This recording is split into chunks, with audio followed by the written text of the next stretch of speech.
வணக்கம். நாம் சென்ற தொடர்ச்சியில் சென்ற வீடியோவில் தெய்வ சங்குகளை பற்றி பார்த்து கொண்டு வருகின்றோம். இப்பொழுது இன்னொரு விசேஷ சங்கினை பற்றி நாம் பார்க்க போகிறோம். இதற்கு பேர் கதை சங்கு என்கிற அனுமன் சங்குன்னு பேரு. ஆஞ்சநேயர் சங்குன்னு கூட சொல்லுவாங்க.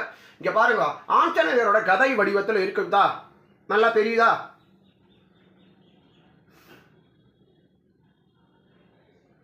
ஆஞ்சநேயரோட கதை வடிவம் இங்கே பாருங்க. அது கீழே வந்து அவர் இப்படி தூக்கினா இப்படி வச்சிருப்பாரு. மேலே வந்து இந்த ஃபுல்லாக அவரோட கதையோட வடிவம் வந்து அப்படியே வடிவமைக்கப்பட்டிருப்பாருங்க நேச்சுரலா. இதுக்கு பேர் கத சங்குன்னு பேரு. இது ஆஞ்சநேயரோட அருளை அள்ளி தரக்கூடிய கத சங்குன்னு பேருங்க. இதுக்கு இந்த சங்குக்கு பேரு. இது வந்து பல வகைகளில் உண்டு.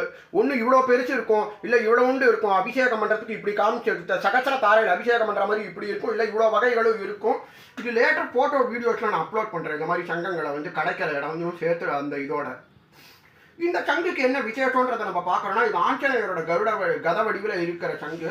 அனுமன் சங்குன்னு பேர். இதுக்கு கதா சங்க் அப்படின்னு கூட சொல்லுவாங்க. இந்த சங்கில் ஊதர வகைகளும் இருக்குது. நாதம் சங்க நாதம் பண்ணக்கூடிய வகைகளிலும் இருக்குது. அது போக இந்த சங்கை வைத்துக்கொண்டு ஆஞ்சநேயரோட அருளை நீங்கள் பெறலாம். 100க்கு 100 ஆஞ்சநேயர் தன்னுடைய அருளை பெறுவார். இப்படின்றதுக்கு சாட்சியாக இங்கே ஆஞ்சநேயரோட படம் இருக்குது. இந்த ஆஞ்சநேயர் உங்களுக்கு கண்டிப்பாக அருள் பாலிப்பார். கண்டிப்பாக ஆஞ்சநேயர் வந்து என்ன செய்வார்னா, இந்த சங்கை வச்சு வைப்படுபவர்களுக்கு புத்தீர் பலம் யசோதைரியம் நிர்பயத்வம் அரோகதா அஜாட்டியம் ஆக்வடித்தம் ஹனுமத் மரணாத் பவேத். அவர்களுக்கு புத்தி கூர்மை, பலம், மனோபலம், உடல் பலம், தைரியம், வீரம், நிர்பயத்துவம், பயமில்லாமை, இதையெல்லாம் ஆஞ்சநேயர் கொடுப்பார். எந்த தீய சக்திகளும் அண்டாது ஆஞ்சநேயர் இருக்கிற இடத்துல. முதல்ல தைரியத்துக்கு பேர் ஆஞ்சநேயர்னு சொல்லுவா நம்ம இதில். தைரியத்துக்கு பேர் ஆஞ்சநேயர். அப்ப தைரியன்றதை கொடுப்பார் ஆஞ்சநேயர் எல்லாருக்கும். புத்தீர் பலம் யசோ தைரியம் நிர்பயம், பயமின்மை, தைரியம். எந்த ராட்சச பூத பிரேத நாசங்களும் நம்ம கிட்ட வராது இந்த ஆஞ்சநேயர் சங்க வச்சு நீங்க பூஜை பண்ணீங்கன்னா. அது மட்டும் இல்ல, ஆஞ்சநேயரோட அருளை நீங்க பரிபூர்ணமா பெறலாம். ஆஞ்சநேயருடைய விக்கிரகமும் இருந்து வீட்டில் நீங்கள் வச்சுக்கலாம், தவறு கிடையாது. பக்த ஆஞ்சநேயர் வச்சுக்கலாம், இல்லை பஞ்சமுக ஆஞ்சநேயர் பூஜை செய்கிறவங்க வச்சுக்கலாம்.